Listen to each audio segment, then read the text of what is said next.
अस्सलाम वालेकुम नाजरीन, आप देख रहे हैं इंडियन न्यूज़। मैं हूं आपका मेज़बान कारी उमर वक़ास। नाजरीन, जैसा कि आप जानते हैं कि हर गली, हर मोहल्ले के अंदर, हर शहर, हर बस्ती, हर इलाके के अंदर एक नहीं कि एक मसाइल ने जन्म ले रखा है और वो दिन ब दिन मसाइल ख़त्म होने की बजाय इंतज़ामिया की मुबैना गफलत, लापरवाही से बढ़ते जा रहे हैं। आज कुछ ख़बरें इंशाल्लाह हम आपके साथ शेयर करेंगे और उसके ऊपर आपका भी तज़िया जानेंगे और कुछ अपनी तरफ से भी अल्फाज अदा करने की अल्लाह की तौफीक से कोशिश करूँगा। नाज़रीन, जैसा कि आप जानते हैं कि पुलिस डिपार्टमेंट को अगर देखा जाए तो उसकी बहुत बड़ी ज़िम्मेदारियाँ हैं। अगर उसके साथ ट्रैफिक पुलिस को देखा जाए तो उसकी बहुत बड़ी ज़िम्मेदारियाँ हैं। अगर उसके साथ रेस्क्यू 112 को देखा जाए तो उसकी भी एक ज़िम्मेदारियाँ हैं। लेकिन आज हम जो है वो ट्रैफिक पुलिस को आपके सामने जो है ना वो डिस्कस करेंगे। जैसा कि आप जानते हैं कि 2 दिन कबल मुरीदके के अंदर और कल नरवाल के अंदर एक बहुत बड़ा खौफनाक और दिल सोज वाक़या दर्दनाक पेश आया, जिसके अंदर एक नहीं, दो नहीं, दर्जनों अफराद अपनी जान की बाजी हार गए। लेकिन वजह क्या बनी? सबब क्या था?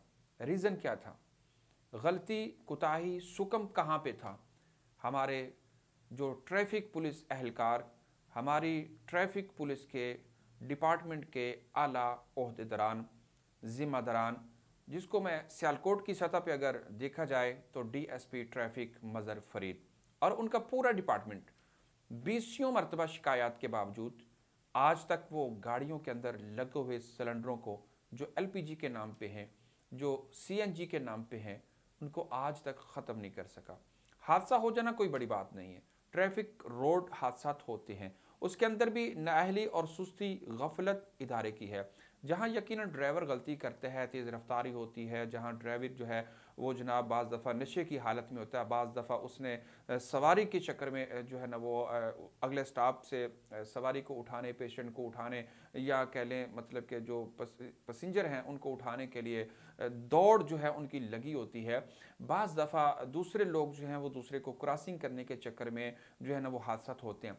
लेकिन अगर मैं ये बात कहूँ कि अक्सरियत ड्राइवर हजरात, वो चिंगचीर वाले हों, वो चाहे गाड़ी वाले हों, वो चाहे टोयोटा हाइएस वाले हों, हत्ता कि ये बड़ा इंकशाफ मैं करने जा रहा हूँ कि वो चाहे एम्बुलेंस ड्राइवर ही क्यों ना हो, अगर उनके कह लें वो उनके लाइसेंस को देखा जाए, उनकी काबिलियत को देखा जाए, उनकी तालीमी और उनकी एक्सपीरियंस को देखा जाए, तो वो बिल्कुल ज़ीरो बटा ज़ीरो है।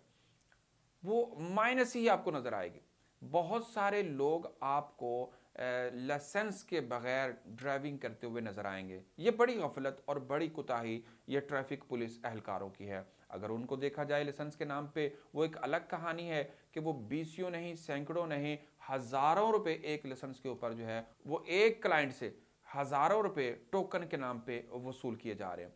लेकिन आज कौन है जो इनको पूछने वाला है? ना डीएसपी पूछता है, ना डिप्टी कमिश्नर पूछता है, ना डीएसपी जो खुद ट्रैफिक का है, ना वो अपने एहलकारों से पूछता है कि अरे अल्लाह के बंदो, चंद टगों की खातर इन मासूम लोगों की जानों से खेलना बंद कर दो। लेकिन आज अफसोस दर अफसोस कि नरवाल के अंदर एक बहुत बड़ा वाक़या पेश आया कि अगर गाड़ी, बस और वैन आपस में टकराती है तो उसके अंदर लगे एलपीजी सिलेंडर फटने से गाड़ी के अंदर आग के शोले बुलंद हो जाते हैं और लोगों को बाहर निकलने का टाइम ही नहीं मिलता। जब गाड़ी के अंदर आग के शोले बुलंद होते हैं तो देखते ही देखते एक नहीं, दर्जन से जायद लोग अपनी जान की बाजी हार जाते हैं। अगर मुरीदके के अंदर ट्रैफिक हादसा होता है तो वहां पे एलपीजी गाड़ी के अंदर लगे हुए सिलेंडर अल्लाह अकबर फटने से एक नहीं, 13 से जायद अफराद मौका पर जुलस कर अपनी जान की बाजी हार जाते हैं। इनका खून किन के जिम्मे होगा? उनके वालिदैन किसके गिरेबान में जो है वो कपड़ा डालेंगे?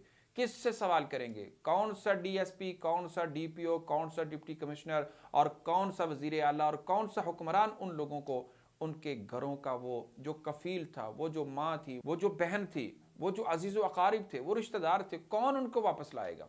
जबकि हमारा इस्लाम कहता है, हमारा दीन कहता है, तारीख कहती है, जो दुनिया से चला जाए वो वापस लौट के नहीं आया करता। लेकिन इन लोगों की गफलत, सुस्ती, नाअहली और लापरवाही से एक नहीं, बीसियों लोग अपनी जानों की बाजियां हार रहे हैं। अगर इनके साथ सिविल डिफेंस को देखा जाए तो यकीनन आप जानते हैं कि गली गली में मिनी पेट्रोल पंप लगे हुए, गली गली के अंदर आज मशीनें लगी हुई हैं, गली गली के अंदर आज लोग कहते हैं 2 नंबर, मैं कहता हूं पता नहीं कौन सा नंबर होगा उस पेट्रोल का जो आज लोगों को सेल किया जा रहा है।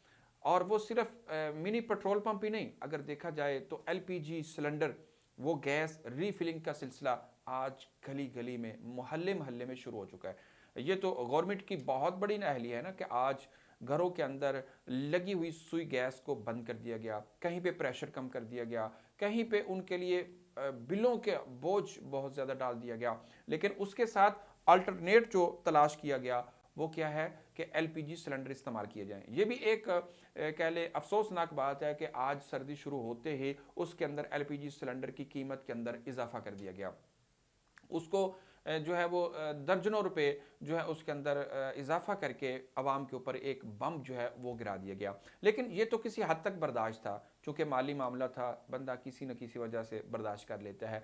लेकिन उन दुकानों के अंदर रीफिलिंग जो बहुत बड़ा एक जुर्म है, जिसको सिविल डिफेंस के लोग आज, कुछ लोगों का कहना है मंथलियां लेकर, कुछ लोगों का कहना है कि अपने डेली वेजेस पर आकर अपनी पर्ची के नाम पे, और उसके अंदर वो सिर्फ सिविल डिफेंस मौजूद नहीं है, उसके अंदर दुकानदारों का कहना है, मैं नहीं कह रहा, दुकानदारों का इल्ज़ाम है, दुकानदारों की निशानदही है, जो हमारे ज़राए के मुताबिक, मोतबर ज़राए के मुताबिक, जिसके अंदर पुलिस डिपार्टमेंट, जिसके अंदर यूसी वाले और दीगर लोग जो है वो मौजूद हैं, जिसके अंदर जो है वो कह लें बहुत सारे ज़िम्मेदारान अहलकार, जिसके अंदर हसास लोग जो हैं वो भी उन लोगों से जाके, चूँकि वो जानते हैं ये एक नाजायज़ काम जो है वो कर रहे हैं, लोग उनसे जाके अपने पैसे वसूल करते हैं, और वो उसको उस पैसे के इवज़ अगर कोई दूसरा दोस्त वहाँ पे चला जाता है, कोई लोग उनके खिलाफ कार्रवाई के लिए चले जाते हैं, उनकी खबर को या उनके मामलात को हाईलाइट करने के लिए चले जाते हैं, तो बहुत सारी कॉल्स का उनको सामना करना पड़ता है,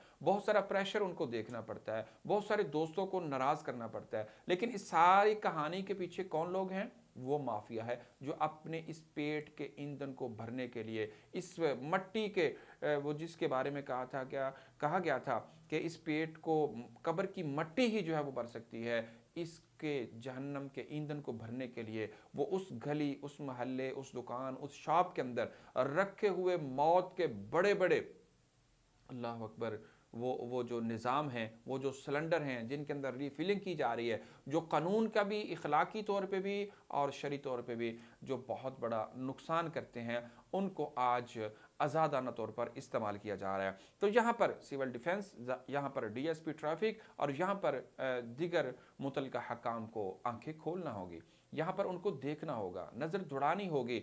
आज लोगों के माल और जान को जो है वो महफूज करना होगा।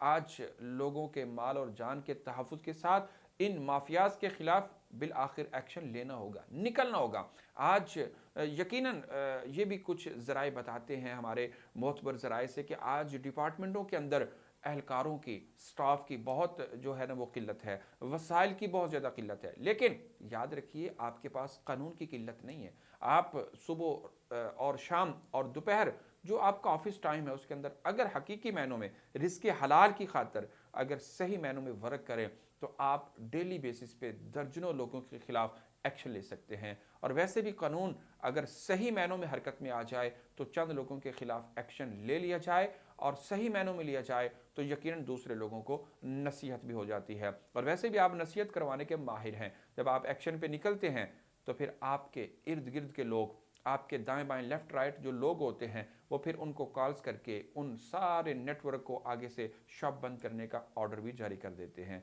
वो फिर आप जाएं या ना जाएं, वो आपका जाना और ना जाना बराबर होता है। तो लिहाजा ईमानदारी, लिहाजा रिज़्क़ हलाल के लिए, रिज़्क़ हलाल के साथ अपनी जिम्मेदारियों को सही मायनों में अदा करने के लिए, आज लोगों के माल और जान को तहफ़्फ़ुज़ देने के लिए हमें देखना होगा कि हमने कैसे इनको आगे लेके चलना है। तो नाज़रीन, ये आज की 2 बड़ी खबरें जिसके ऊपर मैंने कुछ कमेंट्स किए, मैंने कुछ अपने दिल की आरा को पेश किया, मैंने कुछ लोगों को जो है वो आज नॉमिनेट किया, जिसके अंदर यकीनन मुझे एक कह ले लम्हा के लिए भी अपने ऊपर अफसोस नहीं, बल्कि अल्लाह का शुक्र है कि मैंने उन लोगों का, उन डिपार्टमेंटों का नाम लिया है कि जो लोग इसके अंदर बराह रास्त मुलव्वस हैं। आज आप भी इसके ऊपर ज़रूर कमेंट्स कीजिएगा। आप भी अपनी राय का इजहार ज़रूर कीजिएगा। आप भी उन लोगों का, उन इदारों का और उन मुतलका हकाम का या उन माफियाज का जो इनको सपोर्ट करने वाले हैं, इनके पीछे खड़े हैं, इनकी बैक पे खड़े हैं, जिनकी वजह से आज ये चंद एक इदारों को आंखें दिखाने के भी काबिल हो चुके हैं। आज ये लोगों के मालो जान से खेलने के काबिल हो चुके हैं। इनके खात्मे के लिए आज ज़रूर अपना कमेंट्स कीजिएगा, ज़रूर अपनी राय दीजिएगा, ज़रूर अपने ख्यालात का इजहार कीजिएगा। अब तक के लिए इतना ही। मज़ीद खबरों, तबसरों और तस्वीरों के लिए हमारी वेबसाइट www.ednp.tv विजिट कीजिए। देखते रहिए एडीएन न्यूज़। अल्लाह हाफिज़।